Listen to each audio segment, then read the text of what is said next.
Стихия не знает границ. В сегодняшнем выпуске взрыв на нефтеперерабатывающем заводе в Южной Калифорнии, масштабное наводнение в японской префектуре Мияги, землетрясение в Мраморном море у берегов Турции, а также много других не менее интересных событий.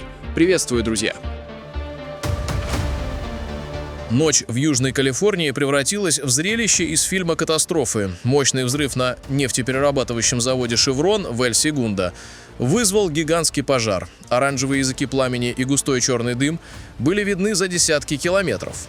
Пожарные из департаментов Лос-Анджелеса, Торренса, Эль-Сегундо и пожарная служба «Шеврон» прибыли на место в считанные минуты. К 23 часам огонь был частично взят под контроль, но к 1 часу ночи он вспыхнул с новой силой в здании номер 7, что потребовало дополнительных подкреплений. Сотни пожарных сражались с пламенем до самого утра. Сейчас пламя ликвидировано, ведется проливка конструкций. Причина происшествия расследуется. Предварительные сообщения указывают на то, что пожар произошел в зоне хранения и переработки. Жертв нет, сотрудников завода успешно эвакуировали. НПЗ «Шеврон» в Эль-Сегундо – это завод-гигант. Его площадь около 4 квадратных километров. Мощность переработки составляет 290 тысяч баррелей нефти в сутки. Это 16% от всей переработки в Калифорнии. Завод производит бензин, дизель и авиатопливо, покрывая 40% нужд аэропорта и 20% Южного Лос-Анджелеса.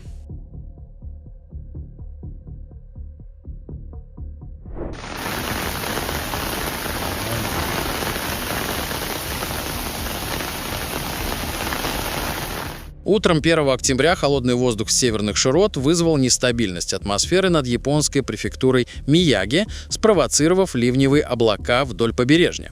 Необычно сильные ливни привели к масштабному наводнению в восточной части города Сендай и соседних городах Тагадзё и Сиогама. В районе Миягина, города Сендай, за час выпало около 100 мм осадков, месячная норма для октября. В Тагадзё за сутки зафиксировано 191 мм осадков, а в Сиогаме за 3 часа более 100 мм. Наводнение затронуло преимущественно низинные и прибрежные районы.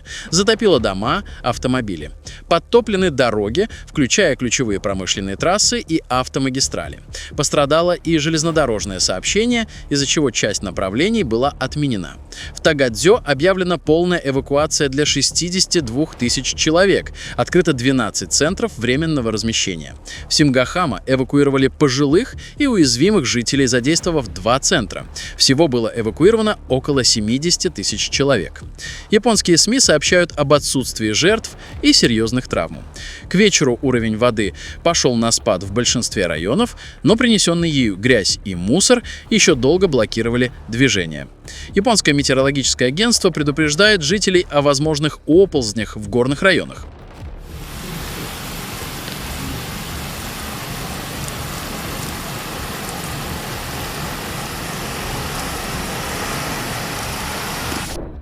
Землетрясение магнитудой 5 произошло вчера в Мраморном море, в 18-19 километрах к югу от прибрежного города Мармара-Эреглиси, в турецкой провинции Текирджи и примерно в 41 километре к юго-юго-востоку от города Чорлу. Толчок зафиксирован в 14:55 по местному времени. Глубина очага составила около 10-13 километров. По данным турецкого агентства по управлению чрезвычайными ситуациями и геологической службы США, толчок длился 4-5 секунд и ощущался в Стамбуле и соседних провинциях Текирджи, Чанаккале и Бурса, вызвав эвакуацию школ и временную панику среди жителей, но не привел к жертвам или значительному ущербу. Землетрясение произошло в зоне севера Анатолийского разлома, который считается одним из самых опасных в Турции и часто ассоциируется с рисками для мегаполиса Стамбул. Несмотря на панику, местные власти сообщают об отсутствии жертв, серьезных травм или разрушений. Железнодорожное и воздушное сообщение также не пострадало, хотя в первые минуты после толчка были временные задержки. Регион исторически уязвим. Крупные толчки в 1509 и 1766 годах уничтожили части Стамбула. После катастрофы 2023 года в Турции с магнитудой 7,8, когда погибло более 50 тысяч человек, жители испытывают панику от малейших толчков.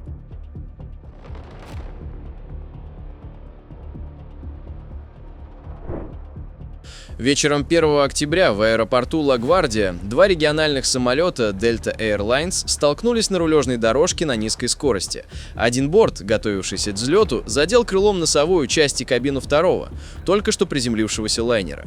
В результате инцидента пострадала стюардесса, она получила травму колена.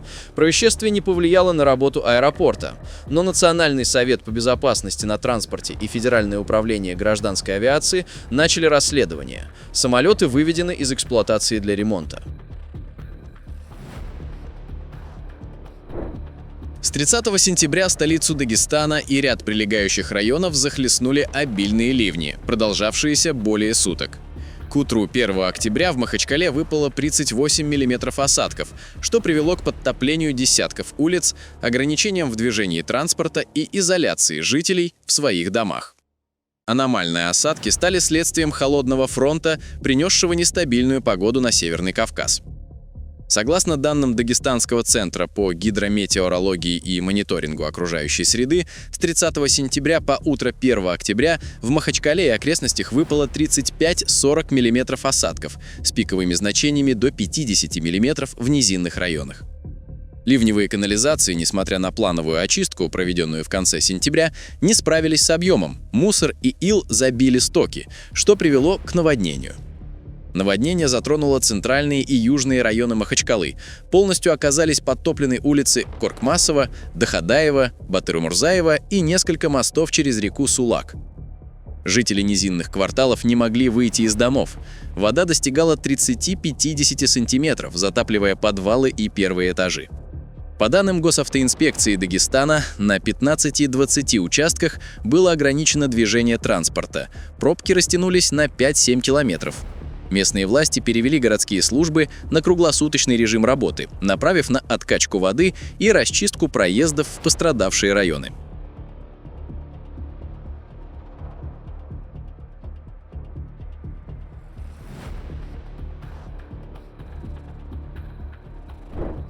В Красноярске обезьяна набросилась на сотрудника магазина бытовой техники.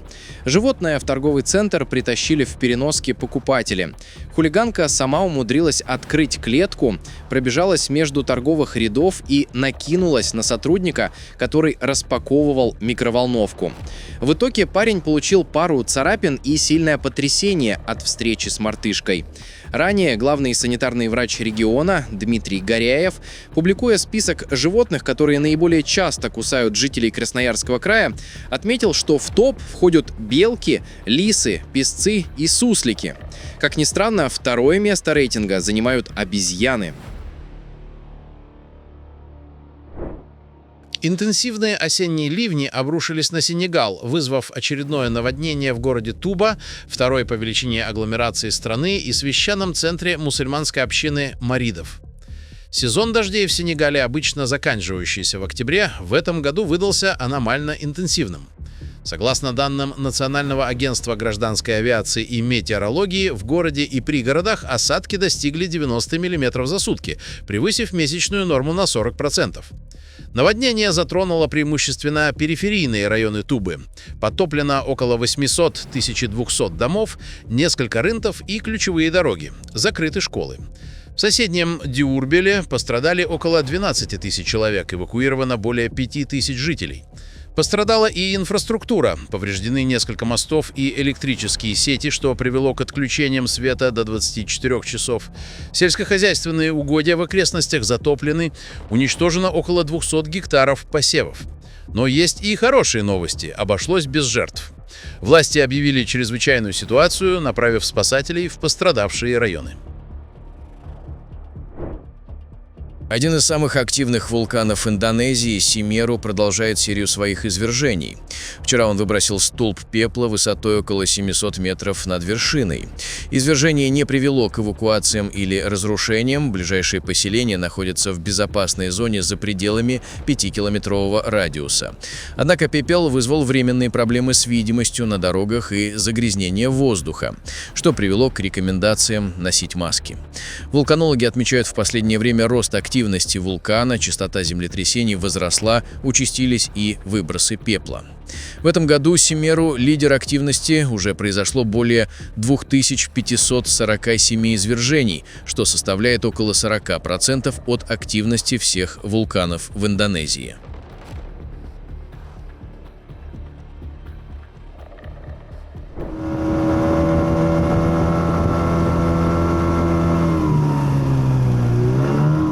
В акватории реки Лена, недалеко от поселка Сангар в Алекминском районе Якутии, рыбаку удалось повстречать белого оленя, который переплывал в бурный поток.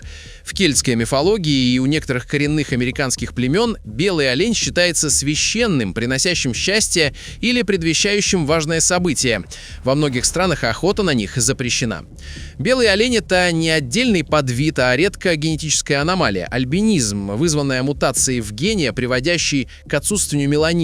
Вероятность рождения такой особи оценивается как 1 из 30 тысяч. В дикой природе такие животные страдают от слабого зрения, повышенной чувствительности к холоду и уязвимости перед хищниками, что снижает их шансы на выживание до 50%.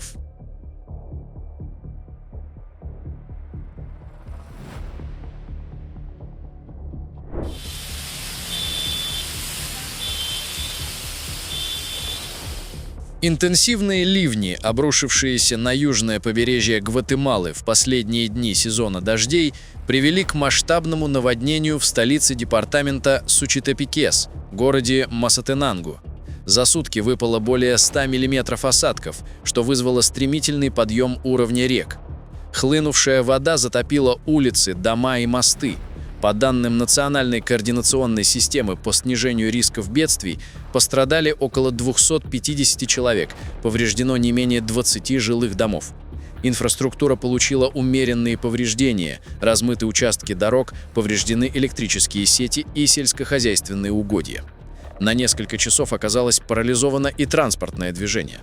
Спасателями было проведено более 50 операций по спасению жителей из затопленных домов и автомобилей. Власти объявили в регионе чрезвычайное положение.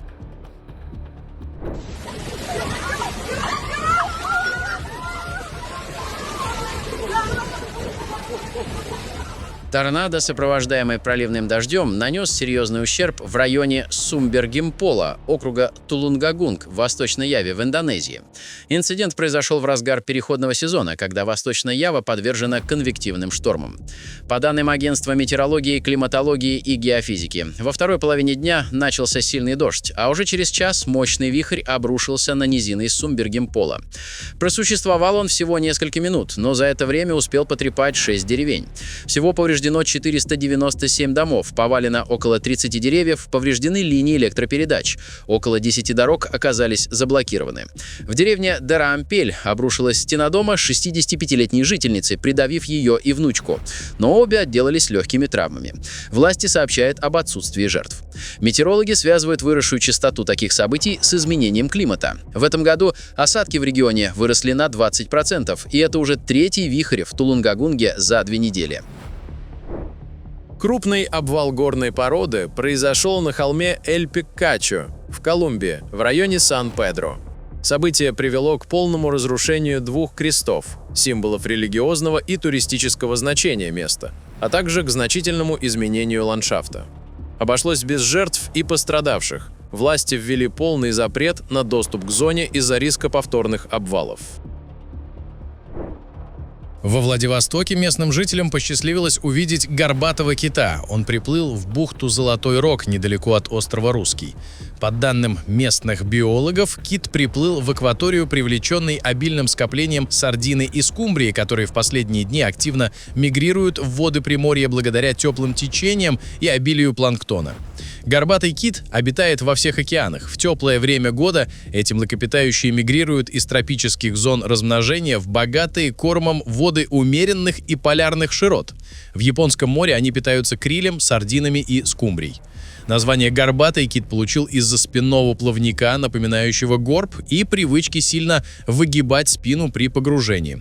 Вес взрослой особи достигает 25-40 тонн, длина до 18 метров.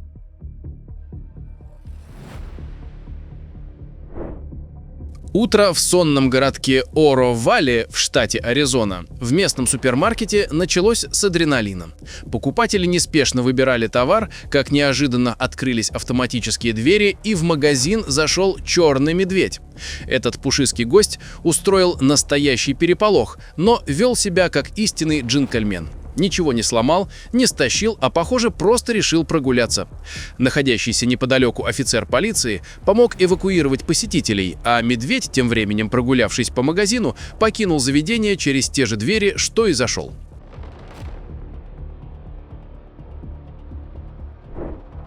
В годовщину эпопеи спасения касаток из лимана реки Большой Воровской Охотское море вновь преподнесло сюрприз, оставив на своем берегу симпатичного малыша-дельфина. И вновь на месте оказался первый и оказал помощь животному один из тех, кто обнаружил и спасал касаток.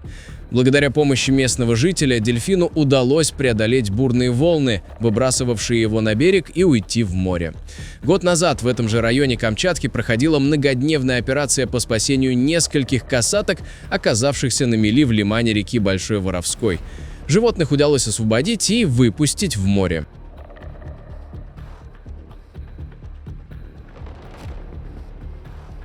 Друзья, на этом наш выпуск завершен. Спасибо, что были с нами. Подписывайтесь, чтобы не пропустить новые события. И до завтра.